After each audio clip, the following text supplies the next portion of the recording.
6 ម៉ោង 7 អីក៏ហាត់ប្រាណដែរតែហាត់នៅផ្ទះតែបើយើងចេញថ្ងៃអញ្ចឹងយើងចេញមកក្រៅរត់ដើរហាត់ប្រាណស្រូបខ្យល់បរិសុទ្ធធម្មជាតិទេសភាពខៀវខ្ចីតែឥឡូវនេះគេកំពុងតែភ្ជួរដីរៀបចំធ្វើស្រូវតិចទៀតខៀវស្អាតវិញកាលឆ្នាំទៅខ្ញុំដើរតាមនេះក៏មានស្រូវគេខៀវស្ងប់ស្ងាត់ស្អាតណាស់ដើររត់តែឆ្នាំស្អាតណាស់គេធ្វើវីដេអូមួយ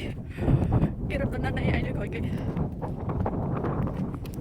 ចូលចិត្តទេសភាពបែបធម្មជាតិនៅម្ដុំនេះសម្បូរ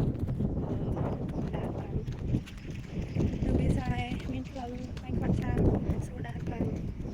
ខ្ញុំសំថ្ងៃខ្ញុំដើរបាន2ម៉ោងខ្ញុំឈប់សម្រាកថ្ងៃសៅរ៍ទឹកទីទៅឲ្យដល់ថ្ងៃសៅរ៍ទឹកពួកខ្ញុំនាំគ្នាដើរណាត់គ្នាដើរប្រាណពេលខ្លះ1ម៉ោងពេលខ្លះ2ម៉ោងដើរប្រាណផងយើងនិយាយគ្នាលេងផងដើរស្រូបខ្យល់អាកាសបរិសុទ្ធព្រៃព្រឹក្សាខៀវខ្ចីទៅផ្ទៃលេងកុំឲ្យយើងមានស្ត្រេស